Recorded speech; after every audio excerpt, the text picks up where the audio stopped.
Hello everyone, selamat datang kembali di channel Azazwak. Sebelumnya aku sampaikan kalau misalnya ada salah kata atau info yang kurang, tolong sampaikan tulis di kolom komentar. Seperti biasa, kalian dengar aja video review ini tanpa harus lihat visualnya. Kalian bisa juga dukung channel ini dengan seperti Sawari Azazwak, link ada di deskripsi. Di konten review kali ini kita akan bahas anime yang tayang pada 2015 lalu, yaitu Himoto Umaru-chan. Anime komedi dengan tema imoto-imotoan yang pasti akan buat kalian jatuh cinta pada anime ini karena berbagai keabsurdannya. Singkat cerita, anime ini bercerita tentang Umaru, MC kita yang dipandang sebagai gadis sempurna yang baik hati, cakep, pokoknya perfect lah. Yang sebenarnya, Umaru ini adalah seorang wibu yang suka males-malesan di rumah. Walaupun ia suka bermalas-malasan, namun nilainya selalu sempurna. Hal itulah yang membuat kakaknya Taihei cenderung membiarkannya seperti itu. Umaru memiliki 3 mode. Mode Umaru yang ia pakai ketika di sekolah atau berpergian bersama Oni-channya, UMR ketika bermain di tempat permainan atau bersama Silpin, dan mode Komaru ketika bermalas-malasan. Mode ini yang paling sering dipakai sih di sepanjang anime ini. Walaupun populer, bisa dikatakan Umaru ini nggak punya teman guys. Kalau punya paling-paling cuma Ebina tetangga kosnya. Sudah sukanya males dan main game di rumah, nggak punya teman, membuat Taihei ingin Umaru bisa berubah menjadi pribadi yang lebih baik dengan sering memancing Umaru untuk melakukan berbagai upaya. Apakah Umaru bisa berubah menjadi pribadi yang diinginkan kakaknya?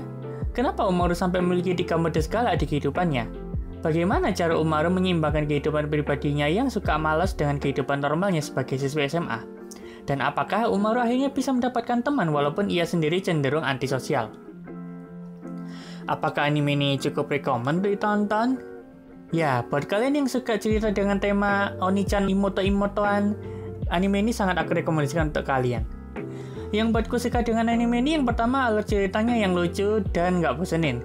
Pokoknya ada aja lah hal-hal kocak yang terjadi di anime ini, terutama bagaimana Umaru menghabiskan waktunya untuk bersenang-senang dan bermalas-malasan. Yang kedua, banyaknya easter egg atau referensi anime lain yang dimasukkan, walaupun kebanyakan dipelesetkan, misalnya One Piece jadi Jump Piece, dan masih banyak lagi. Yang ketiga, bagaimana sutradara berhasil mengarahkan voice actor serta animatornya dapat memancingku sebagai penonton. Ketika setiap Umaru jajan atau adegan makan, aku jadi ikutan lapar.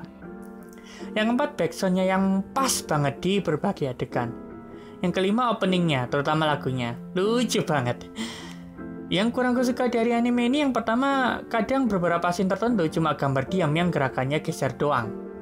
Yang kedua, tidak adanya konflik. Anime ini banyak komedinya, jadi kalau ada masalah selalu selesai dengan sendirinya atau ujung-ujungnya hanya soal kesalahpahaman. Untuk karakternya ada Umaru MC di anime ini. Ia digambarkan sebagai adik perempuan sempurna di sekolah yang katanya punya perpustakaan sendiri dan anak dari perusahaan Doma, menurut orang-orang. Yang padahal, sebenarnya Umaru ini wibu yang suka males-malesan di rumah. Jatuhnya muka dua nggak sih atau munafik? Taihei, kakaknya Umaru yang rajin banget. Kalau dilihat-lihat, sifatnya mirip-mirip Kobayashi, bedanya bisa masak-masak. Ia ingin Umaru berubah menjadi orang yang berguna dan bisa bersosialisasi dengan semua orang. Ebina, tetangga sekaligus teman sekolahnya Umaru dari desa yang memutuskan untuk tinggal di Tokyo karena alasan tertentu yang masih belum dijelaskan. Kirie, teman sekolahnya Umaru yang memiliki kesulitan komunikasi. Ia sangat menyukai Umaru dalam mode Komaru dan memutuskan untuk menjadikannya gurunya, walaupun nggak ngapain-ngapain sih. Silpin, blasteran Jepang Jerman yang selalu berambisi untuk jadi yang terbaik. Jatuhnya cari pengakuan sih. Walaupun berisik dan nyebelin, kulihat justru Umaru butuh teman yang suka heboh seperti Silpin. Takeshi atau biasa dipanggil Bomba, teman Taihei dari zaman sekolah yang satu kantor dengan Taihei. Ia selalu mengeluh karena sering lembur di kantor dan selalu klop aja sama Komaru ketika bermalas-malasan. Dia kakaknya Kirie, namun segala hal baik yang ia ingin lakukan pada adiknya selalu direspon buruk oleh Kirie. Alex, wibu juniornya Taihei yang selalu sambat komputernya lag karena ulahnya sendiri. Kanao, atasannya Taihei sekaligus teman masa sekolahnya dulu. Ia suka menggoda Taihei walaupun responnya B aja. Sisanya aku lupa anggap karakter lewat. Sebagai catatan, yang pertama masih belum terungkap apa sih alasan Umaru lebih memilih untuk membiarkan rumor tentang dirinya yang aneh-aneh, yang secara tidak langsung menyulitkan dirinya sendiri. Malah ia biarkan. Yang kedua, jika kalian bertanya-tanya kerjaan Taihei dan Bomba itu apa, pekerjaan mereka ini cukup ribet guys, yaitu sebagai pelayanan sistem pendukung di perusahaan Diamond. Buat yang jurusan sistem informasi, mungkin bisa bantu jelasin betapa ribetnya pekerjaan ini. Yang ketiga, aku masih belum ngeh hubungan Alex dengan Sylvain ini apa. Karena diperlihatkan di salah satu scene, contohnya akhir tahun, Sylvain dan Alex berada di tempat yang sama, atau bahkan ketika liburan di pantai. Apakah Sylvain ini adiknya Alex? Yang keempat, ini nggak penting sih, tapi masih belum dijelaskan latar belakang keluarganya Umaru, dan kenapa ia pindah ke kos-kosannya Taihe. Padahal dilihat dari segala gadget yang Umaru punya, harusnya ia mampu ngekos sendiri.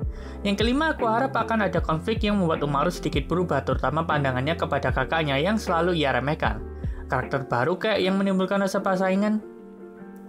Yang keenam, jika kalian berpikir kenapa Umaru tidak mencoba untuk jujur pada teman-temannya, kalau dia suka bermalas-malasan dan bermain game sebagai Komaru, atau suka arcade dan seorang wibu sebagai UMR, hal ini sudah Umaru coba ungkapkan di OVA-nya, tapi teman-temannya lebih milih untuk Umaru tidak mengatakan yang sebenarnya daripada merasa tersiksa. Gak make sense sih, tapi bukannya malah terus-terusan punya 3 keberadaan malah nyusahin ya? Aku belum nonton season 2-nya sih, jadi pembahasan season 2-nya ditunggu aja guys. Untuk rating ada di layar ini ya.